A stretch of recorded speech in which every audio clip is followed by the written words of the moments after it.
Hello everyone, welcome in Pravesa classes. Today we will discuss Railway Group D previous year questions.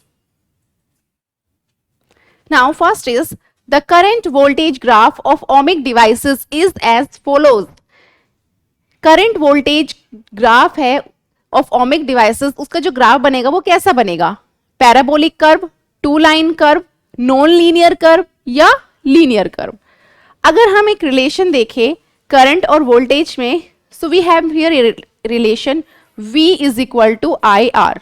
हमारे पास एक relation होता है यहाँ पे, that is V is equal to I R. This is Ohm's law. इसको हम क्या बोलते हैं? Ohm's law, right? अगर आप इस फॉर्मूले में देखें, जो V है वो I के क्या होता है? डायरेक्टली प्रोपोर्शनल होता है. V is directly proportional to I. जब V को बढ़ाएंगे तो ऑब्वियसली जो करंट है वो भी क्या होगा? बढ़ेगा. जितना V इंक्रीज होगा उतना I भी क्या होगा? इंक्रीज होगा, राइट? सो यहां पर हमारे पास जो ग्राफ बनेगा वो कैसा होगा? This is current and this is voltage. अगर आप वोल्टेज को बढ़ाओगे तो ऑब्वियसली करंट भी बढ़ेगा, और जितना आप वोल्टेज बढ़ाओगे उतना करंट भी बढ़ेगा. So you will get here this.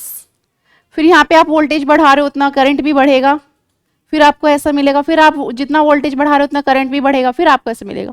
सो ये जो आपको ग्राफ यहाँ पे मिलेगा दैट इज वो इस तरीके से कुछ ऐसा मिलेगा. अब इस ग्राफ को हम बोलते हैं लीनियर ग्राफ, क्योंकि एक सीधी लाइन यहाँ पे खिंची हुई है, right? So the option will be here D is right, that is linear graph. Next, MRI what is an abbreviation for? MRI की क्या एब्रिविएशन होती है? Medical research information, magnetic resonance imaging, media research information, medical research imaging. MRI की जो abbreviation होती है that is magnetic resonance imaging. अब ये मैग्नेटिक रेजोनेंस इमेजिंग क्या होता है? इससे क्या होता है? मैग्नेटिक रेजोनेंस इमेजिंग में बेसिकली क्या होता है? जो स्ट्रॉन्ग मैग्नेटिक फील्ड्स लाइंस होती है, strong magnetic fields and radio waves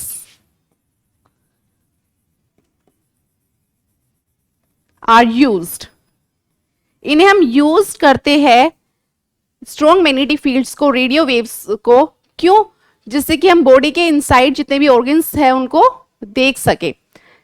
जैसे होती है ना बॉडी के MRI होती है, उसमें पता चल जाता है कि आपके ऑर्गन कहीं से डैमेज तो नहीं है, right?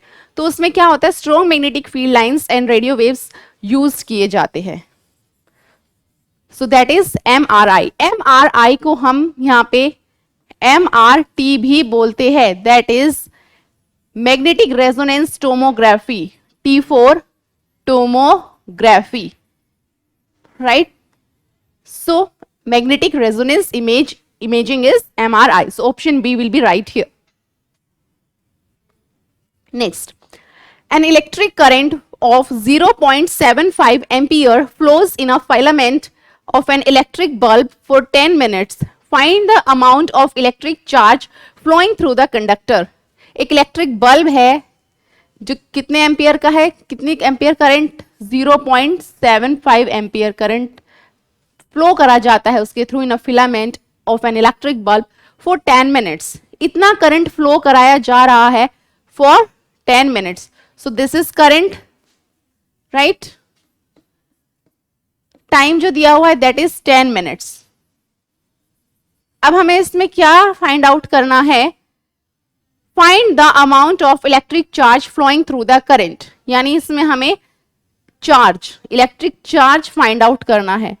Now we have a relation between charge, current and time, that is I is equal to Q by T. Q is charge, or you can say electric charge, and time, right? So now we have here I is equal to 0.75 amperes. So put here 0.75. 0.75 is equal to Q. You have to find out. So now here time is 10 minutes. देखो time जो है वो 10 minutes में दिया हुआ है, तो इसको हम किस में चेंज करेंगे? सेकंड में चेंज करेंगे, राइट? सो 10 मिनट्स में कितने सेकंड्स होंगे? 10 into 60, that is equal to 600 seconds, right? So here we will put here 600. अब ये मल्टीप्लाई में हो जाएगा. So Q will be here 0.75 into 600, that is equal to what? 450. A will be the right answer here. 450 coulomb. Coulomb is the unit of electric charge, right? So A option is right here. Next है, which of the following devices is used to measure electric current? इनमें से कौन सी device electric current को major करने में use की जाती है? देखते हैं. गैल्वेनोमीटर, एमीमीटर, रियोस्टेट या voltmeter. One by one we will discuss about all these. First one is galvanometer. Galvanometer basically is used to measure potential difference.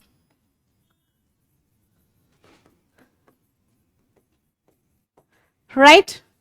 Next, ammeter is used to measure current. Used to measure current. Right? Next, rheostat क्या होता है? Rheostat is a variable resistance. ये तो एक variable resistance होता है, तो obviously कुछ measure तो करेगा नहीं. Next, voltmeter जो measure करता है voltage. Right? अभी यहाँ पे क्या पूछा है? पूछा है इलेक्ट्रिक करंट. तो इलेक्ट्रिक करंट कौन मेजर कर रहा है? That is ammeter. So B will be the right answer here, ammeter, which measures electric current. Next, the commercial unit of electric energy is. Commercial unit क्या होती है electric energy की? जैसे आपके घर में यूनिट्स आते, मतलब यूनिट्स आती है जब आप इलेक्ट्रिसिटी यूज करते हो, जब इलेक्ट्रिसिटी बिल आता है, तो उसमें जो जितनी यूनिट्स होती है पर्टिकुलर, वो मल्टीप्लाई की जाती है जितने भी आपका पर यूनिट चार्जेस गवर्नमेंट लेती है आपसे. That depends on your country और ऑन योर स्टेट, राइट? सो वो जो इलेक्ट्रिक एनर्जी होती है उसकी जो कमर्शियल यूनिट होती है वो क्या होती है? अगर हम बात करें वॉट की, what is a unit of power, right? ये तो पावर की यूनिट होती है. किलोवाट इज वॉट, आप वॉट बोलो या किलोवाट बोलो, सेम है. नेक्स्ट है kilowatt hour, right? Kilowatt hour जो यूनिट होती है दैट इज इलेक्ट्रिक एनर्जी की होती है.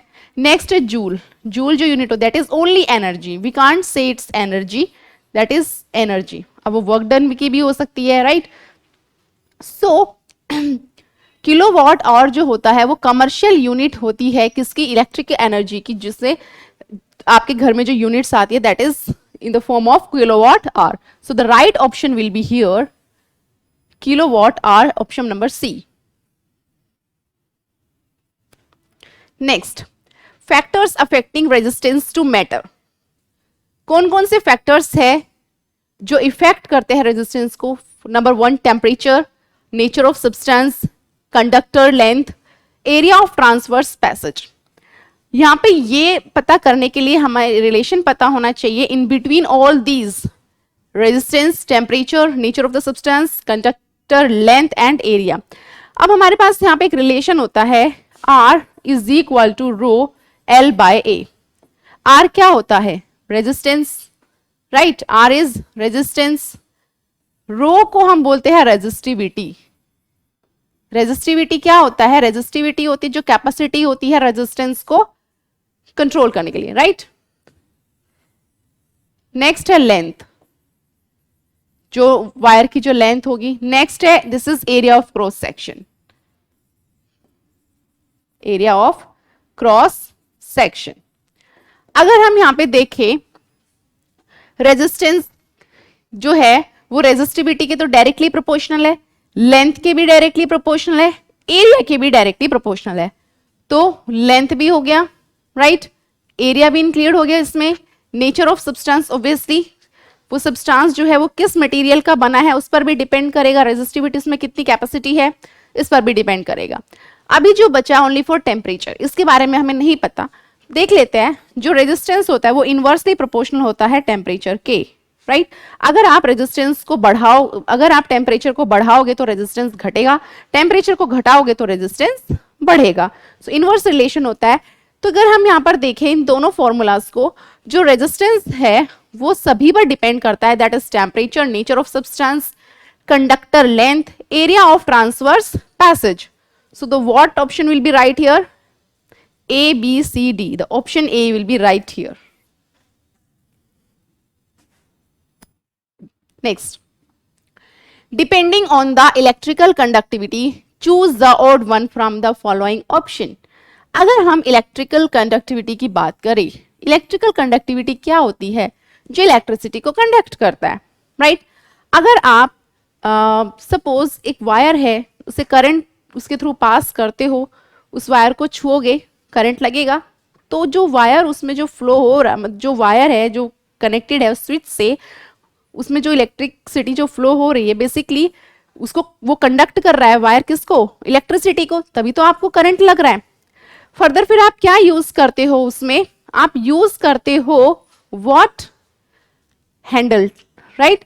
जैसे आप कोई भी पेचकस पिलास जो यूज करते हो, उसमें देख रहे हो आप रबड़ या प्लास्टिक या वुड का कुछ ऐसा लगा होता है पकड़ने के लिए, वो जिससे कि आप सेफ रहे, राइट? अगर आप उसको पकड़ के उस कुछ भी मतलब काम करते हो इलेक्ट्रिसिटी का, तो आपको करंट नहीं लगता है। तो ऑब्वियसली वो रबर, वुड, प्लास्टिक क्या कर रहा है? वो इलेक्ट्रिसिटी को कंडक्ट नहीं होने दे रहा है उस तक, right? So conductors and insulators से हमने छोटी क्लासेस में पढ़े हुए हैं। सो नाउ हियर, अब इसमें बोला है कि इलेक्ट्रिकल कंडक्टिविटी कि अगर अकॉर्डिंग हम देखें तो इसमें से ऑड वन कौन सा है, यानी कोई 3 ऑप्शन इसमें ऐसे होंगे जो मैच करेंगे और एक जो होगा वो इसमें मैच नहीं होगा। So let's see, copper, graphite, human body, rubber. आप कॉपर का बोलो वायर, राइट? करंट फ्लो करो, फ्लो होगा, सो इसमें तो करंट फ्लो होगा, क्लियर? नेक्स्ट ग्रेफाइट, ग्रेफाइट के थ्रू भी करंट फ्लो होता है। ग्रेफाइट क्या होता है? ग्रेफाइट एक लेयर्ड स्ट्रक्चर होता है। ग्रेफाइट जो है एक लेयर्ड स्ट्रक्चर होता है जो करंट फ्लो करता है, राइट? सो ग्रेफाइट भी होगा। Human body, obviously human body तो हमें पता है, जब झटका लगता है तो पता चल जाता है कि हाँ करंट लगा है, तो हमारे बॉडी में भी क्या होता है? करंट फ्लो होता है। So that is electrical conductivity होगी। नेक्स्ट है रबर। रबर एक ऐसा मटेरियल है जो अपने थ्रू इलेक्ट्रिसिटी को कंडक्ट नहीं होने देता है। तो हमने इसमें क्या देखा? ये तीनों चीजें जो है इलेक्ट्रिकल कंडक्टिविटी शो कर रही है, बट नॉट रबर। रबर जो है इलेक्ट्रिकल कंडक्टिविटी शो नहीं कर रहा है। So the what option will be right here? Option D, that is rubber, D. Next, 3 equal resistance of 6 ohm are connected in parallel with each other. The equivalent resistance of this combination will be. Question में बोला है कि 3 equal resistance कितने ओम के? 6 ओम के, connected है किसमें? Parallel में। अगर आप यहाँ पे देखें तो हमारे पास जो रेजिस्टेंस होते हैं वो 2 टाइप के होते हैं, एक होता है पैरेलल रेजिस्टेंस और एक होता है सीरीज रेजिस्टेंस।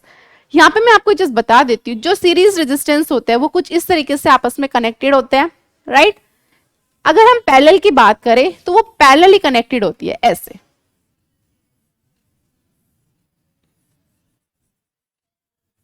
राइट? ये जो रेजिस्टेंस हो गया ऐसे पैरेलल में कनेक्ट होते हैं। सो यहाँ पे बोले 3 इक्वल रेजिस्टेंस कितने ओम के? 6 ओम के। तो ये भी क्या होगा? 6 ओम, ये भी 6, ये भी 6। हमारे पास यहाँ पे एक फॉर्मूला होता है 1/R is equals to 1/R1 plus 1/R2 plus 1/R3। ये फॉर्मूला होता है किसका? पैरेलल का, पैरेलल कॉम्बिनेशन का, राइट? अब यहाँ पे हमें जो रेजिस्टेंस दिए है वो इक्वल दिए हुए, दैट इज 6। तो ये फॉर्मूला है when resistance R connected in parallel. So R1 और R2 और R3 ये क्या है? इक्वल है, that is equal to 6 ohm. So 1/RP कितना होगा? 1/6 प्लस 1/6 प्लस 1/6।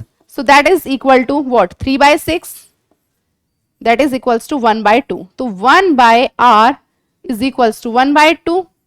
तो R कितना होगा? Obviously 2। So the R will be here 2 ohm. So option B is right here, option B is 2 ohm, right? Next, What does the diagram shows? आप यहाँ पे diagram देख रहे हो, ये डायग्राम हमें यहाँ पर क्या दिखा रहा है? यह इस डायग्राम को देख के हमें क्या पता चल रहा है? Random motion of electrons in closed circuit. Random motion हो रहा है इलेक्ट्रॉन्स का क्लोज्ड सर्किट में। Random motion of protons in open circuit. Random motion हो रहा है प्रोटॉन्स का ओपन सर्किट में। Random motion of atoms in open circuit. Random motion हो रहा है ऑफ एटम्स का ओपन सर्किट में, random motion of electrons in open circuit, या रैंडम मोशन हो रहा है इलेक्ट्रॉन्स का एक ओपन सर्किट में। अगर हम यहाँ पे बात करें रैंडम मोशन, पहली बात तो ये पता होना चाहिए कि रैंडम मोशन क्या होता है। रैंडम मोशन होता है जब आप कहीं पर भी मूव करते हो, इधर उधर इधर ऊपर नीचे, कोई डायरेक्शन नहीं है, कोई स्पेसिफिक डायरेक्शन नहीं है जहां पर आपको ये बताया जा रहा है कि आप उस डायरेक्शन में मूव कर रहे हो, यानी आप रेंडमली मूव कर रहे हो। जैसे चींटी होती है, ऑब्वियसली वो रेंडमली मूव करती है, वो कभी इधर जाती है, कभी उधर जाती है, कभी इधर जाती है। तो इन द सेम वे यहाँ पे रेंडम मोशन हो रहा है, किसका हो रहा है और वो किस टाइप के सर्किट में हो रहा है, ओपन सर्किट में हो रहा है कि क्लोज सर्किट में हो रहा है। अगर आप यहाँ देखें तो यहाँ पे कोई क्लोज सर्किट नहीं है, सब कुछ ओपन है, इधर से भी ओपन है, इधर से भी ओपन है, तो ऑब्वियसली क्लोज सर्किट तो नहीं होगा। सो ये तो यहाँ पे हो गया cut, option A, right. Next अगर हम बात करें, अगर ये जो एक वायर है अगर इसके थ्रू कुछ फ्लो होगा तो कौन क्या फ्लो होगा। अगर हम करंट की बात करें कि जब किसी भी वायर के थ्रू करंट फ्लो होता है तो क्या फ्लो होता है, इलेक्ट्रॉन्स फ्लो होते हैं, राइट। जो प्रोटॉन्स होते हैं और न्यूट्रॉन्स होते हैं वो तो न्यूक्लियस के अंदर होते हैं रेस्ट पे, बट इलेक्ट्रॉन्स क्या करते हैं, मूव करते हैं अराउंड द न्यूक्लियस। कंप्लीटली वो क्या होता है, एटम होता है, तो एटम भी मूव नहीं करेगा, राइट। प्रोटॉन्स भी मूव नहीं करेंगे। अब इसमें ओनली फॉर जो रिमेनिंग है दैट इज इलेक्ट्रॉन्स। ऑब्वियसली कोई भी ओपन सर्किट होगा उसमें जो रैंडम मोशन होता है वो इलेक्ट्रॉन्स का होता है। So the option D will be right here. Okay, next, rainbow is formed by dash by drops of water. जब भी बारिश होती है, बारिश के जस्ट ठीक बाद आपको एक रेनबो दिखाई देता है जिसमें 7 कलर्स होते हैं, that is VIBGYOR, right. Violet, indigo, blue, green, yellow, orange, red, ये 7 कलर्स प्रोड्यूस्ड होते हैं एक व्हाइट लाइट से। एक व्हाइट लाइट क्या करती है, व्हाइट लाइट क्या करती है, 7 कलर्स प्रोड्यूस करती है, राइट। 7 कलर्स प्रोड्यूस करती है, that is VIBGYOR. 7 colours produce होंगे एक व्हाइट लाइट से, तब आपको क्या दिखेगा, रेनबो दिखेगा। ये चीज हमें कॉमनली पता है, राइट। अब यहाँ पे वो क्या पूछ रहा है कि जो फॉर्म्ड होता है वो रिफ्लेक्शन ऑफ लाइट से होता है, लाइट का रिफ्लेक्शन होता है। ऑब्वियसली अगर आप कोई भी चीज देख रहे हो तो रिफ्लेक्शन तो होगा लाइट का, क्लियर। अगर आपके सामने कोई भी चीज रखी है और वो आपको दिख रही है तो क्या है, रिफ्लेक्शन है। लाइट रे उस पर क्या होगी, इंसिडेंट होगी, फिर रिफ्लेक्ट बैक होगी, तभी वो चीज आपको दिखाई देगी, क्लियर। सो रिफ्लेक्शन तो होगा। Refraction of light, yes. अब अगर हम रिफ्रैक्शन की बात करें तो यहां पर 2 मीडियम आ जाते हैं, that is rarer and denser. यानी अगर कोई भी लाइट रे जब रेयरर में से डेंसर में एंटर करती है तो वो टुवर्ड्स द नॉर्मल बैंड हो जाती है, राइट। तो वहां पे आपको जो फिनोमेना बनेगा दैट इज रिफ्रैक्शन। तो रिफ्रैक्शन भी होता है क्योंकि आप हमेशा देखो कि बारिश के बाद ही क्या होता है, रेनबो बनता है, और रेन ड्रॉप से ही क्या बनते हैं, क्या बनता है, इंद्रधनुष बनता है। तो रेन ड्रॉप कैसा मीडियम हो जाएगा, वो तो डेंसर हो जाएगा ना, और बाकी उसके बाहर दैट इज रेयरर। तो जहां पर 2 मीडियम हो that is rarer and denser, तो ऑब्वियसली रिफ्रैक्शन होगा, क्लियर। तो बी भी होगा, रिफ्रैक्शन भी होगा। नेक्स्ट है रिफ्लेक्शन एंड रिफ्रैक्शन, ऑब्वियसली ये तो होगा। नेक्स्ट, डिफ्यूजन ऑफ लाइट, नहीं, डिफ्यूजन नहीं होता है, डिस्पर्जन होता है। अगर यहां पर डिस्पर्जन होता तो हम कह सकते थे कि ये दोनों ठीक है, लेकिन यहाँ पर डिस्पर्जन नहीं है, लाइट डिस्पर्स भी होती है ना, उसमें 7 कलर्स में डिस्पर्स हो जाती है लाइट, तो डिस्पर्जन भी नहीं है। अभी जो 2 हमें पता है that is reflection and refraction, तो कौन सा ऑप्शन ठीक होगा, that is reflection and refraction. देख रहे हो आप, रेन ड्रॉप होती है वो ऐसी होती है, कॉन्वेक्स होती है। अब इससे क्या होगा, सारी लाइट, जब कोई भी लाइट रिफ्लेक्ट होती है रेयरर से डेंसर में, राइट, सपोज ये लाइट होगी, ये रिफ्लेक्ट होगी, तो ये टुवर्ड्स द नॉर्मल बैंड हो जाएगी, राइट। ये ऐसे होगी, फिर जाएगी, फिर ये ऐसे होगी। तो एक व्हाइट लाइट क्या करेगी, 7 कलर्स को प्रोड्यूस करेंगे, और एग्जैक्टली जिस पोजीशन में वो होता है रेनबो, या जिस लोकेशन पे वो होता है, वो एग्जैक्ट लोकेशन पे आपको नहीं दिखेगा, थोड़ा सा उससे हटके दिखेगा, that is due to the refraction. वो इसी कारण होता है कि वो नॉर्मल पे क्या होती है, टुवर्ड्स बैंड हो जाती है लाइट, इसीलिए वो आपको उस पोजीशन पे नहीं दिखता है, जिस पोजीशन पे वो बनता है उस पोजीशन से हटके दिखता है, जैसे कि आप स्टार्स देखो और सन देखो, वो रिफ्रैक्शन की वजह से होता है। अब रिफ्लेक्शन तो होगा क्योंकि आप देख रहे हो, लाइट इंसिडेंट होगी आपके आईज पर, क्या करेगी, रिफ्लेक्ट होगी, तो रिफ्लेक्शन भी होगा, रिफ्रैक्शन भी होगा। फिर जो एक व्हाइट लाइट है जो 7 कलर्स में क्या हो जाएगी, डिस्पर्स हो जाएगी, तो डिस्पर्जन भी होगा। कुछ इस तरीके से फिर रेनबो फॉर्मेशन होती है, right. So the right option will be here reflection and refraction of light, that is option number C. Astronauts see the sky from spacecraft. अगर एस्ट्रोनॉट्स की हम बात करें, उन्हें जो है स्काई जो है वो कैसे दिखती है, आप यहां से देखो, आपको वो ब्लू दिखाई देती है, राइट। वो क्यों दिखाई देती है blue, same due to the reflection and refraction और स्कैटरिंग ऑफ लाइट, राइट। अभी वो आपको ब्लू दिख रही है, लेकिन अगर हम एस्ट्रोनॉट्स की बात करें, अगर हम एस्ट्रोनॉट्स से पूछे कि आपको स्पेसक्राफ्ट से जो स्काई है वो कैसे दिखाई देती है, सो वो क्या कहेंगे कि वो ब्लू ब्लैक दिख रही है। क्यों ब्लैक दिख रही है, क्योंकि यहां पर हमारे पास क्या है, एटमॉस्फेयर है, राइट। एटमॉस्फेयर से लाइट क्या आएगी, जब सन रेज से लाइट आती है तो वो रिफ्लेक्ट होगी, रिफ्रैक्ट होगी, रिफ्लेक्ट होगी, रिफ्रैक्ट होगी। तो इस तरीके से जो उसका जो कलर होता है वो हमारे आइज तक पहुंचते पहुंचते चेंज हो जाता है, तो हमें स्काई कैसे दिखाई देती है, ब्लू दिखाई देती है। But if we talk about astronauts, astronauts को जो होती है वो ब्लैक दिखाई देती है। वो क्यों, क्योंकि वहां पर एटमॉस्फेयर नहीं होता है, बिकॉज नो एटमॉस्फेयर। जहां पर एटमॉस्फेयर नहीं होगा तो ऑब्वियसली जो रिफ्लेक्शन होगा, रिफ्रैक्शन होगा, वो नहीं होगा। जब रिफ्लेक्शन और रिफ्रैक्शन नहीं होगा तो कोई कलर चेंज नहीं होगा। ब्लैक है तो ऑब्वियसली वो ब्लैक ही दिखेगा, that is option number A is right here, black. Next, which of the following can be measured the help of sonar. अब देखो इसमें सोनार की हेल्प से हम इसमें क्या मेजर कर सकते हैं। तो सबसे पहले तो हमें क्या पता होना चाहिए, सोनार पता होना चाहिए। क्या है भाई सोनार, गहने बनाने वाला सोनार नहीं है, right. So be careful about that. Sonar की जो फुल फॉर्म होती है that is sound navigation, sound navigation imaging, sorry, sound navigation resonance imaging, right. Sound navigation resonance, इसमें क्या होता है, सोनार क्या होता है, एक डिवाइस होता है जिससे हम क्या मेजर करते हैं, distance, direction and speed of objects present under water.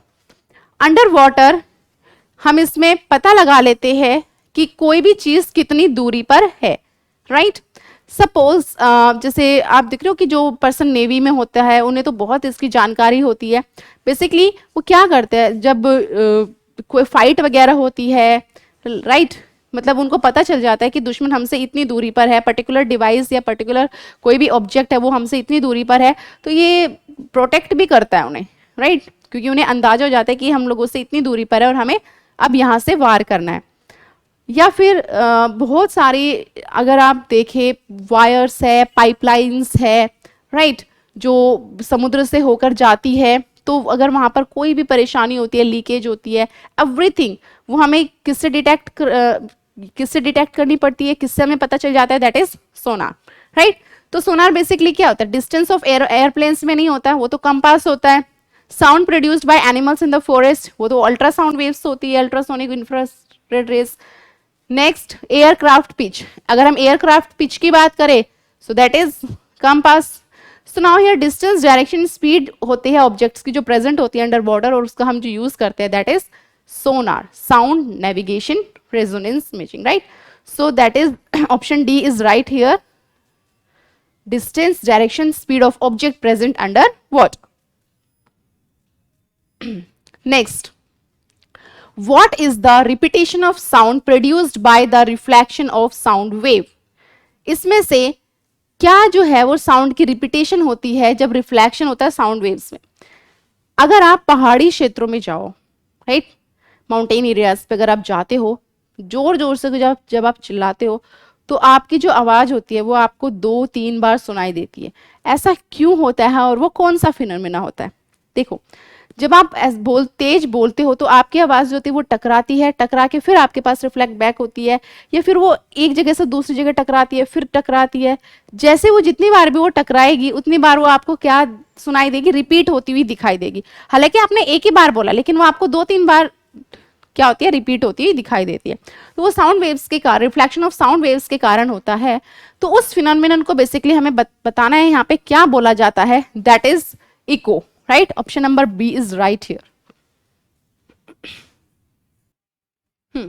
Next है, speed of sound is maximum in. Speed of sound जो है वो मैक्सिमम होगी यानी अधिकतम होगी किस में? वैक्यूम में, गैस में, सॉलिड में या लिक्विड में? अगर हम स्पीड ऑफ साउंड के देखें तो स्पीड ऑफ साउंड जो होती है वो ज्यादा होती है किस में? सॉलिड में, उसके बाद लिक्विड में, next gas, next vacuum. Vacuum में जो होते हैं वो स्पीड ऑफ साउंड नहीं होती है, राइट, नेग्लिजिबल, नॉट। क्यों होती है सॉलिड में और लिक्विड में और गैस में इस तरीके से? इसका रीजन समझते हैं अभी। सी, सॉलिड जो है, अगर आप देखो जो सॉलिड में जो मॉलिक्यूल्स होते हैं वो एक दूसरे से क्या होते हैं? बहुत ज्यादा क्लोज होते हैं, राइट, एक दूसरे के बहुत ज्यादा क्लोज होते हैं, राइट। नेक्स्ट लिक्विड में थोड़ा दूर दूर होते हैं, गैस में बहुत ज्यादा दूर दूर होते हैं। तो जितने ज्यादा मॉलिक्यूल्स नजदीक होंगे वो एक दूसरे को क्या कहेंगे? कॉन्टैक्ट में आएंगे, टकराएंगे, और साउंड क्या होगी? ज्यादा प्रोड्यूस होगी। तो इसीलिए हम कह सकते हैं कि जो सॉलिड में होता है वो स्पीड ऑफ साउंड जो होती है वो मैक्सिमम होती है। तो what will be the right answer here? Option number C, that is solid is right answer. Next, if a wave complete 40 vibrations in 2.5 seconds then its frequency is। अगर एक wave है और वो 40 वाइब्रेशन कंप्लीट करता है 2.5 second में, तो उसकी फ्रीक्वेंसी कितनी होगी? सी, अगर हम फ्रीक्वेंसी देखें तो हमारे पास यहां पर एक रिलेशन होता है, फॉर्मूला होता है फ्रीक्वेंसी का। क्या होता है? Number of vibrations, number of vibrations यानी जितने भी वाइब्रेशंस की जो संख्या होगी अपॉन टाइम, राइट। अभी हमें यहां पे क्या दिया हुआ है? वाइब्रेशंस दिया हुआ है, दैट इज 40, और हमें क्या दिया हुआ है? टाइम दिया हुआ है, दैट इज 2.5 सेकेंड्स। क्लियर? तो फ्रीक्वेंसी कितनी हो जाएगी? नंबर ऑफ वाइब्रेशंस कितने हैं? 40, टाइम कितना है? 2.5, यहां से पॉइंट हटाओगे ऊपर जाएगा 0, सो what you will get here? 1 and 6। तो फ्रीक्वेंसी जो होगी that is 16 hertz, right. So what will be the right option here? 16 hertz. Hertz जो होती है वो यूनिट होती है फ्रीक्वेंसी की। तो सीधा क्वेश्चन ये भी पूछ लिया जाता है कि फ्रीक्वेंसी की एसआई यूनिट क्या होती है? So that is hertz, right. So option A will be right here. Next है, the water kept in an earthen pot remains cool even in summer. अगर आप मटके में पानी रखते हो तो क्या होता है? वो ठंडा रहता है गर्मियों में। बेसिकली जो अभी सीजन आएगा मार्च अप्रैल के बाद, अप्रैल का जो सीजन होता है इसमें हमें बोलते हैं कि फ्रिज का पानी नहीं पीते हैं। क्यों? क्योंकि सडनली क्या होता है, टेम्परेचर में बहुत सारे चेंजेस होते हैं जिससे हमें फ्रिज का पानी पीने से काफी सारे बॉडी में नुकसान होते हैं। तो हम लोग क्या करते हैं? मटका लेके आते हैं, उसमें पानी भरते हैं, क्योंकि उसमें जो पानी रहेगा वो नॉर्मल ठंडा रहेगा, राइट। फ्रिज में कई बार ऐसा होता है ज्यादा ठंडा होता है, कम ठंडा होता है, तो ठंडा गर्म ऐसे पानी पीने से गला खराब हो जाता है, राइट। सो अब अगर हम बात करें मटके की या अर्दन पोट जिसको बोला जाता है, जब हम उसमें पानी रखते हैं गर्मियों में तो वो ठंडा होता है। क्यों भाई? उसे हम किसी चीज से कनेक्ट तो नहीं करते कि वो ठंडा रहे, इलेक्ट्रिसिटी से कनेक्ट करते हैं, नहीं। तो यूजुअली वो ऐसा क्यों होता है?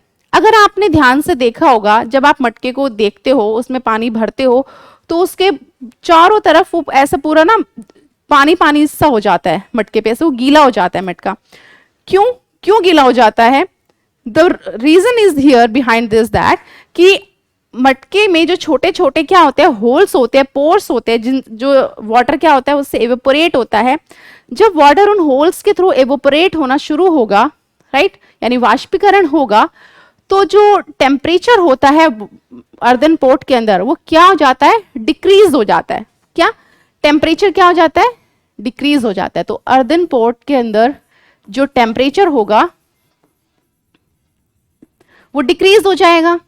अगर टेम्परेचर डिक्रीज होगा, अगर टेम्परेचर डिक्रीज होगा तो ऑब्वियसली पानी कैसा रहेगा, ठंडा रहेगा। टेम्परेचर जितना ज्यादा डिक्रीज होगा उतना ज्यादा ठंड होगी, तो पानी क्या हो जाता है, कूल हो जाता है समर में भी। So the reason behind this is that evaporation, right. Conversion नहीं होता है, कॉम्पैक्शन भी नहीं होता है, वेपराइजेशन भी नहीं होता है, डायरेक्ट क्या होता है, इवेपोरेशन होता है। उसके अंदर छोटे छोटे होल्स होते हैं। जब इवेपोरेशन होगा तो टेम्परेचर क्या हो जाता है, डिक्रीज हो जाता है। In the same way the water remains cool. So A option will be the right here. Next है, which of the following is not a unit of temperature. इनमें से कौन सी यूनिट ऑफ टेम्परेचर नहीं है, right. अगर हम temperature की बात करें, जब आप डॉक्टर के पास जाते हो तो आपका वो जो टेम्परेचर बताता है वो फ़ारेनहाइट में बताता है कि आपका जो टेम्परेचर है वो 99 डिग्री फ़ारेनहाइट है, 101 है, 100 है, राइट। इस तरीके से वो आपको बताता है फ़ारेनहाइट में। सो फ़ारेनहाइट क्या होगा, ऑब्वियसली टेम्परेचर हो की यूनिट होगी। नेक्स्ट, जब हम अपनी बॉडी की बात करते हैं कि हमारी बॉडी का जो नॉर्मल टेम्परेचर होता है वो 37 डिग्री सेल्सियस होता है। अगर हम सेल्सियस में देखें सो ऑब्वियसली टेम्परेचर मेजर करेंगे किस में, सेल्सियस में, तो सेल्सियस भी होगा। नेक्स्ट केल्विन, अगर आप लेबोरेटरी थर्मामीटर को देखो जहां पे आप वाटर का जो टेम्परेचर है वो मेजर करते हो, वो केल्विन और सेल्सियस दोनों में होता है। So the kelvin will be also here, right. So kelvin भी होता है। तो टेम्परेचर की जो यूनिट है इसमें हमें बोला है क्या कौन सी नहीं होती है, राइट। तो फ़ारेनहाइट भी होती है, सेल्सियस भी होती है, केल्विन भी नहीं, केल्विन भी होती है। जो नहीं होती है दैट इज पास्कल। अब जो पास्कल है भाई वो किसकी यूनिट है, जो पास्कल जो यूनिट होती है वो प्रेशर की होती है। किसकी होती है, प्रेशर की होती है, जिसको आप न्यूटन मीटर स्क्वायर भी बोलते हो, राइट। सो पास्कल जो है वो टेम्परेचर की यूनिट नहीं होगी, right.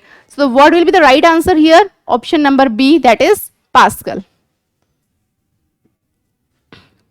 Next, which of the following is scalar quantity. इसमें से कौन सी स्केलर क्वांटिटी है, pressure, displacement, force and momentum. इससे पहले तो हमें यह पता होना चाहिए कि स्केलर क्वांटिटी होती क्या है, राइट। हम यहां पर बात करते हैं scalar and vector, right. Scalar and vector, scalar and vector में जब हम देखेंगे यहां पे हमारे पास आता है, स्केलर में अगर हम देखें तो हम सिर्फ क्या देखते हैं, magnitude. We see only magnitude. इसमें हमें दोनों देखने को मिलते हैं, magnitude as well as direction, okay. So scalar में हम सिर्फ क्या, स्केलर क्वांटिटी हमें क्या बताती है, सिर्फ मैग्नीट्यूड, कि उसका मैग्नीट्यूड कितना है। लेकिन अगर हम वेक्टर क्वांटिटी की बात करें उसमें हमें दोनों देखने को मिलते हैं, magnitude as well as the direction, right. अगर हम बात करें सिंपल स्पीड की, राइट, अगर हम बात करें स्पीड की तो स्पीड क्या होता है, डिस्टेंस होता है अपॉन में टाइम होता है, राइट। अगर हम बात करें वेलोसिटी की, वेलोसिटी क्या होता है, डिस्प्लेसमेंट अपॉन में टाइम, राइट। अब जो वेलोसिटी है वो वेक्टर क्वांटिटी होती है, वेलोसिटी क्या होती है, वेक्टर क्वांटिटी होती है। सो ऑब्वियसली डिस्प्लेसमेंट भी क्या होगी, वेक्टर क्वांटिटी होगी। तो इसमें क्या बोला है कि इसमें से कौन सा स्केलर क्वांटिटी है, तो डिस्प्लेसमेंट तो वेक्टर क्वांटिटी होगी, फोर्स भी क्या होगी, वेक्टर क्वांटिटी होगी, राइट। फोर्स भी क्या होगी, वेक्टर क्वांटिटी होगी, क्योंकि फोर्स इज इक्वल टू क्या होता है, मास इनटू एक्सेलरेशन, और जो एक्सेलरेशन होता है उसकी डायरेक्शन होती है, राइट। सो नाउ नेक्स्ट है मोमेंटम। मोमेंटम भी क्या होता है, मास इनटू वेलोसिटी। मोमेंटम का ये फॉर्मूला होता है, यहाँ पे भी वो वेलोसिटी आ गया, तो ये भी क्या होती है, वेक्टर क्वांटिटी होती है। सो डिस्प्लेसमेंट भी वेक्टर क्वांटिटी होगी, फोर्स भी वेक्टर क्वांटिटी होगी, मोमेंटम भी वेक्टर क्वांटिटी होगी। अगर हम बात करें प्रेशर की तो प्रेशर इज इक्वल टू होता है force per unit area, right. यानी जितना आप पर्टिकुलर एरिया में जितना भी आप फोर्स लगा रहे हो दैट इज प्रेशर। इसमें हम डायरेक्शन को इन्वॉल्व नहीं करते हैं, क्योंकि जब आप प्रेशर लगाते हैं तो वो इन्वॉल्व होता है in all directions. So the word will be the right answer here, option number A, that is pressure, right. कि ये क्या है, एक स्केलर क्वांटिटी है। A car falls from an inclined section and falls to the ground in 0.9 seconds. Suppose g is equal to 10 meter per second square. What is the speed while hitting the ground? एक car है which fall inclined section and falls to the ground. एक car है जो incline ऐसे चल रही है, right, और ग्राउंड पर कितने टाइम में पहुंचती है, 0.9 सेकेंड में पहुंचती है। यहाँ पे जी की वैल्यू दे दी गई है। What is the speed while hitting the ground, जब वो ग्राउंड को हिट करेगी तो उस टाइम पे उसकी स्पीड कितनी होगी। क्लियर। अब देखो यहां पर हमारे पास एक रिलेशन होता है इक्वेशन ऑफ मोशन का, that is v is equal to u plus g t. अब देखो यहां पे हमें g दिया हुआ है, t दिया हुआ है और वेलोसिटी की बात की है। यहाँ पे डिस्टेंस की तो बात की नहीं, तो हम डिस्टेंस वाला तो इंक्लूड नहीं करेंगे, राइट। यहां पर जो हमें कंफ्यूजन होती है वो बेसिकली तीनों इक्वेशन ऑफ मोशन में हो जाती है कि हम यहाँ पे यूज क्या करें। तो ये देखने के लिए हम क्या करेंगे, हम क्वेश्चन पढ़ेंगे, बार बार पढ़ेंगे और देखेंगे उसमें क्या दिया हुआ है और कौन सा हमारे फॉर्मूले में इंक्लूड हो रहा है। सो अगर मैं यहाँ पे बात करूं तो मेरे पास टी भी है, जी भी है, और यहाँ पर क्या स्पीड की बात की जा रही है, तो स्पीड यानी वो वी यू दोनों कंसीडर किए जाएंगे। डिस्टेंस यहाँ पे कुछ बात नहीं की गई, तो मैं डिस्टेंस वाला फॉर्मूला कंसीडर ही नहीं करूंगी, right. So v is equal to u plus g t. अगर आप यहाँ पे देखो जो u है, जब आप पर्टिकुलर एक स्पीड से चल रहे हो, राइट, और हिट करते हो, वहां पर आपकी क्या हो जाती है, u is equals to zero, u तो ऑब्वियसली जीरो हो जाएगी, right. So v is equal to क्या होगी, u जीरो, g कितना है 10 है, टाइम कितना दिया हुआ है 0.9 सेकेंड, ओके 0.9। यहाँ पे इसको आप हटाओगे 10 से 10 कैंसिल हो जाएगा, तो यहाँ पे v की वैल्यू कितनी आएगी 9 मीटर पर सेकेंड। यहाँ पे देख रहे हो यहाँ पे सेकेंड स्क्वायर भी दिया हुआ है, सेकेंड भी दिया है। यहाँ पर आपको पता होना चाहिए कि जो वेलोसिटी की यूनिट होती है वो क्या होती है, that is metre per second. Acceleration क्या आप बोलोगे, metre per second square, right. So now तो what will be the option here, 9 metre per second. Option B will be right here. The mass of an object on earth is 10 kg. What is weight of object on earth? एक मास है किसी object का earth पे 10 kg। Suppose अगर आप किसी भी object के मास को अर्थ पे मेजर कर रहे हो और वो 10 kg का है, so what is weight of object on earth, तो वेट क्या होगा उस ऑब्जेक्ट का अर्थ पर, राइट। सी हियर, अर्थ पे अगर हम देखें कि कोई भी ऑब्जेक्ट, अगर मैं खड़ी हूं तो मैं कुछ फोर्स लगा रही हूं अर्थ पर, वो फोर्स कौन सा लग रहा है, gravitational force, right. Gravitational force, force is equal to क्या होता है, mass into acceleration. Force is equal to mass into acceleration, ये हो गया फोर्स। लेकिन जो एक्सेलरेशन लग रहा है वो in the presence of gravity लग रहा है, तो हम इसको ग्रेविटेशनल एक्सेलरेशन बोल सकते हैं, बिल्कुल mg, right.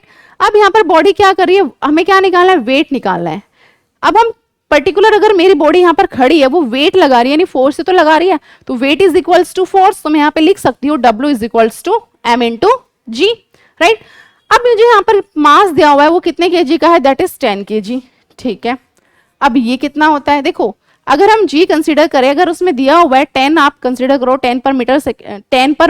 10 metre per second square, तो आप वो कंसीडर करोगे। अगर आपको कुछ ऐसा नहीं दिया गया है तो आप कंसीडर करोगे g की वैल्यू, दैट इज 9.8, राइट। तो यहाँ पे हम 9.8 क्या लिखेंगे, g की वैल्यू लिखेंगे, तो हमारे पास यहाँ पे जो आंसर आएगा that will be equal to 98 newton, okay. So जो वेट होगा ऑब्जेक्ट का अर्थ पे that will be equal to 98 newton. So option B will be right here.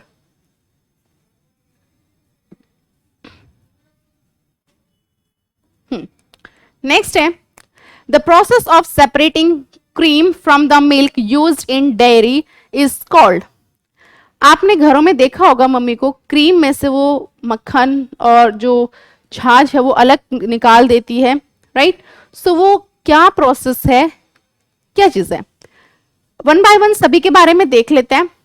First one is decantation. Decantation क्या होता है, डिकेंटेशन तो ये होता है सिंपल, अगर आप पानी लो उसमें रेत डालो फिर उसको थोड़ी देर रख दो, राइट, तो पानी ऊपर हो जाता है और रेत जो है वो नीचे बैठ जाता है, तो आप उसको क्या कर सकते हो, पानी को रेत को सेपरेट कर सकते हो। So this is process decantation. तो कुछ ऐसा प्रोसेस तो होता नहीं है ऑब्वियसली जब आप मक्खन निकालते हो, राइट। सो ये तो नहीं होगा। नेक्स्ट है पार्शियल डिस्टिलेशन। पार्शियल डिस्टिलेशन की अगर हम बात करें, पार्शियल जब डिस्टिल कोई भी ऑब्जेक्ट आप फिल्टर कर रहे हो यानी डिस्टिल कर रहे हो, बोलते हैं ना डिस्टिल्ड वाटर, यानी ये डिस्टिलेशन प्रोसेस से हुआ है। तो डिस्टिलेशन प्रोसेस क्या होती है, जब आप फिल्टर आउट कर देते हो जो अनवांटेड पार्टिकल्स होते हैं उनको, और जो वांटेड पार्टिकल्स होते हैं वो सेपरेट आउट हो जाते हैं। वो तो आप with the help of filter paper और कोई भी फिल्टर शीट से आप कर सकते हो, राइट। सो ऑब्वियसली ये भी नहीं होगा। नेक्स्ट है सेंट्रीफ्यूगेशन। अगर हम सेंट्रीफ्यूगेशन की बात करें तो यहां पर आपको देख रहे हैं, यहाँ पे दो वर्ड आ रहे हैं, सेंट्रीफ्यूगेशन। सेंट्रीफ्यूगेशन यानी सेंटर। जब आप मलाई में से मक्खन निकालते हो तो आप उसको हाथ से ऐसे बलोते हो, राइट, इस तरीके से आप उसको, तो वो ऐसा करने से वो क्या होती है, वो गोल गोल घूमती है, राइट। तो उसको आप सेंटर में ही तो रखते हो, क्लियर। जब वो सेंटर में, जब वो गोल गोल घूमती है तो ऑब्वियसली वो क्या फॉर्म करेगी, एक सर्कुलर पाथ फॉर्म करेगी। क्या फॉर्म करती है, एक सर्कुलर पाथ। जब वो एक सर्कुलर पाथ फॉर्म करेगी तो वो ऑब्वियसली सारी जो है वो जो फोर्स लगाएगी टुवर्ड्स द या अवे फ्रॉम द सेंटर बोल देंगे हम उसको, है ना, अवे फ्रॉम द सेंटर। सो एक सर्कुलर पाथ फॉर्म होगा यहाँ पर, राइट। नेक्स्ट है क्रिस्टलाइजेशन। क्रिस्टलाइजेशन में तो जो नॉर्मली आपका जो लिक्विड है वो सॉलिड में चेंज होता है, जिससे आप फिटकरी बनाते हो, राइट, वो एक क्रिस्टलाइजेशन प्रोसेस है।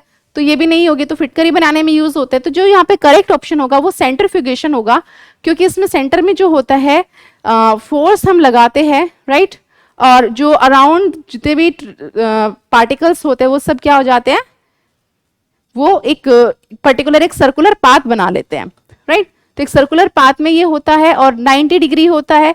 आपको जो जिससे आप बलौते हो या जो घुमाते हो वो 90 डिग्री में रखना होता है आपको, और वो सेंटर में ही रखना होता है, ठीक है। तो उससे क्या होगा, जो मक्खन होता है वो आपका ऊपर हो जाता है और जो छाछ होती है वो नीचे हो जाती है, फिर आप उसको सेपरेट कर लेते हो, राइट। सो वो जो प्रोसेस होती है that is centrifugation. So option C will be right here. Next है, when an object produces uniform circular velocity which of the following changes। जब कोई भी ऑब्जेक्ट एक यूनिफॉर्म सर्कुलर वेलोसिटी में मूव करता है तो कौन क्या चेंजेस होंगे। तो सबसे पहले तो हमें यहाँ पे ये समझना है कि जो यूनिफॉर्म सर्कुलर वेलोसिटी यानी देखो, सपोज एक सर्कुलर है, यूनिफॉर्म यानी जो ऑब्जेक्ट है वो यूनिफॉर्मली मूव कर रहा है, राइट, ऐसे यूनिफॉर्मली मूव कर रहा है। तो यहाँ पे जो चेंजेस हो रहे हैं वो किस किस में होंगे, मास में चेंजेस होंगे। सपोज एक थ्रेड से आप एक पत्थर को बांधते हो और उसको क्या करते हो, गोल गोल घुमाते हो, राइट। अगर आप उसको गोल गोल घुमाते हो, क्या वो पत्थर का जो मास है वो चेंज हो जाएगा? ऑब्वियसली नहीं होगा, तो मास तो चेंज नहीं होगा, क्लियर। नेक्स्ट है मोमेंटम। मोमेंटम होता है mass into velocity, right. Momentum क्या होता है, मास इंटू वेलोसिटी। तो जब मास तो चेंज होगा ही नहीं तो ऑब्वियसली ये भी कंसीडर हम नहीं करेंगे, राइट। नेक्स्ट है स्पीड। अरे भाई तुम उसको जिस स्पीड से घुमा रहे हो, जितनी तेज घुमा रहे हो, तो वो तो उतनी हर पॉइंट पे जो स्पीड होगी वो यहाँ पर भी उतनी होगी, यहाँ पर भी इतनी होगी, यहाँ पर भी उतनी होगी। अगर स्पीड में चेंजेस हो गया तो ऑब्वियसली वो तो नीचे गिर जाएगा, वो एक सर्कुलर पाथ फिर फॉर्म कर ही नहीं पाएगी, राइट। सो स्पीड भी यहाँ पे नहीं होगा। अगर हम लास्ट देखिए डायरेक्शन, आप इस सर्कल में ही देख लीजिए, यहां पर इसकी डायरेक्शन ये है, यहां पर इसकी डायरेक्शन ये है, यहां पर इसकी डायरेक्शन ये है, यहां पर इसकी डायरेक्शन ये है। हर पॉइंट में एक सर्कुलर यूनिफॉर्म सर्कुलर मोशन में हर पॉइंट पे जो वेलोसिटी क्या होती है, चेंज होती है, यानी जो उसकी जो डायरेक्शन जो होती है वो क्या होती है, चेंज होती है। As I have already told you कि जो वेलोसिटी होती है वो क्या होती है, एक वेक्टर क्वांटिटी होती है जिसमें मैग्नीट्यूड भी होता है और डायरेक्शन भी होती है। तो जब उसमें वेलोसिटी में चेंजेस आएंगे तो ऑब्वियसली डायरेक्शन में भी क्या होंगे, चेंजेस होंगे। यहाँ पर वो डायरेक्शन की जगह वेलोसिटी भी लिख सकता है। तो आपको यहाँ पे देखना पड़ेगा कि जो वेलोसिटी होती है वो वेक्टर क्वांटिटी होती है जिसमें मैग्नीट्यूड और डायरेक्शन दोनों को इंक्लूड किया जाता है, राइट। सो वेलोसिटी भी यहाँ पर ऑप्शन राइट हो सकता है, लेकिन हमें तो सीधा सीधा क्या दिया हुआ है, डायरेक्शन दिया हुआ है। सो what will be the right here, option number D, that is direction. Which of the following pairs always have the same direction? इनमें से कौन से पेयर के जो होते हैं वो सेम डायरेक्शन होता है, राइट। अगर हम बात करें फोर्स और वेलोसिटी, अगर आप मान लो सपोज एक डायरेक्शन में फोर्स लगा रहे हो, ठीक है, आप एक डायरेक्शन में फोर्स लगा रहे हो, तो वेलोसिटी क्या होता है, डिस्टेंस अपॉन में डिस्प्लेसमेंट अपॉन में टाइम, तो वेलोसिटी उस डायरेक्शन में नहीं लगती है, राइट। सो ये तो नहीं होगा। नेक्स्ट है force and acceleration. Yes, force और एक्सेलरेशन जो होते हैं वो एक डायरेक्शन में काम करते हैं, राइट। नेक्स्ट है फोर्स एंड डिस्प्लेसमेंट, भी नहीं करेंगे क्योंकि वेलोसिटी हो गया। फोर्स एंड मोमेंटम, जी नहीं, फोर्स एंड मोमेंटम भी एक डायरेक्शन में काम नहीं करते हैं। यहाँ पे जो पेयर्स होंगे जो सेम डायरेक्शन में होंगे, that is force and acceleration, that is F is equals to m into a, right. दोनों जो है वो सेम डायरेक्शन में लगेंगे। So what will be the right answer here? Option number B, that is force and acceleration. A driver drives his car at the constant speed and covers a distance of 288 meter in 60 second. Find the speed.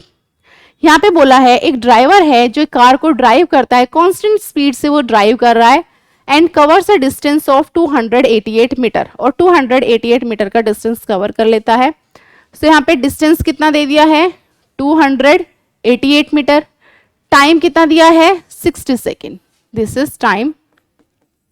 हमें यहाँ पे क्या निकालना है? Speed निकालनी है। Speed का formula होता है speed is equal to distance by time. सीधा सीधा हम फॉर्मूले में क्या कर सकते हैं? वैल्यूज को पुट कर सकते हैं। ये भी मीटर में, ये भी सेकंड में, कोई इसमें चेंजेस करने की जरूरत नहीं है, राइट। तो स्पीड जो होगी वो किसके इक्वल होगी? डिस्टेंस कितना दिया हुआ है? 288।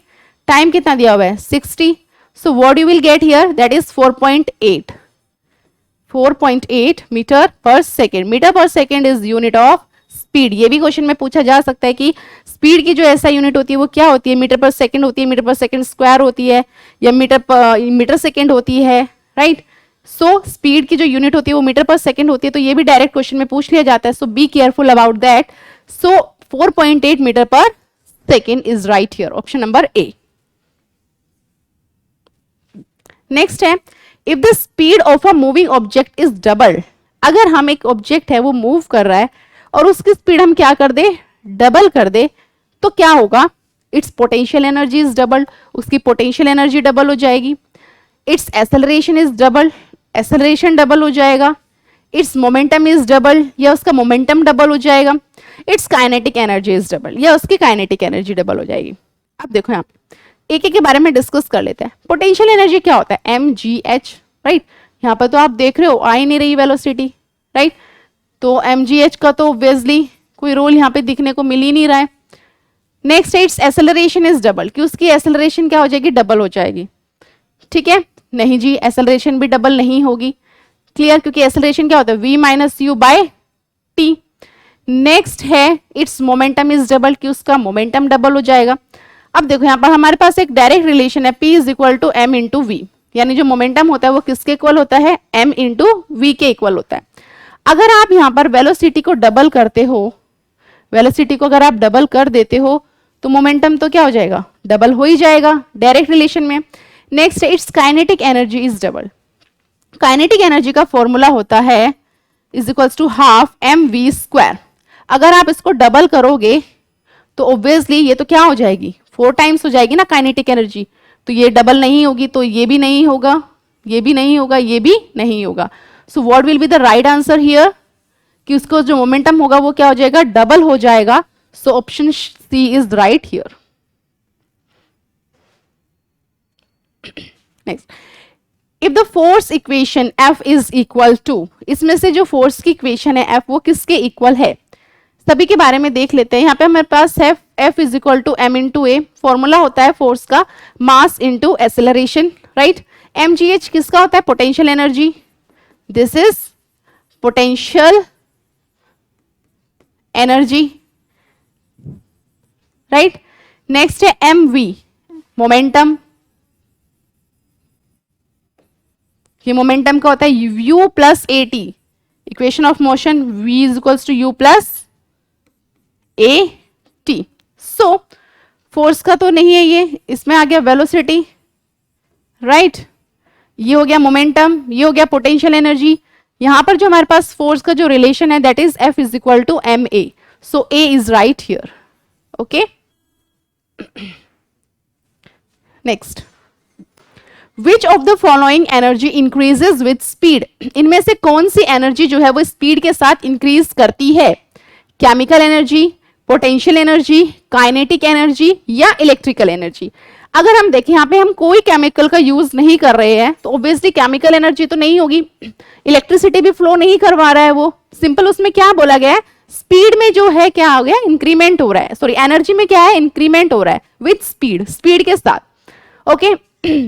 सो इलेक्ट्रिकल एनर्जी भी नहीं होगा। अब बचा potential energy and kinetic energy. यहां पर जो ग्रेट कंफ्यूजन होती है वो यही होती है कि इसमें हम पोटेंशियल एनर्जी करें कि काइनेटिक एनर्जी करें। देखिए अगर कोई भी ऑब्जेक्ट जब हम मान के चले कि वो रेस्ट पोजीशन पे है तो ऑब्वियसली उसमें क्या है, पोटेंशियल एनर्जी है, उसमें हम उसको काइनेटिक एनर्जी नहीं बोल सकते कि हाँ इस बॉडी में काइनेटिक एनर्जी है।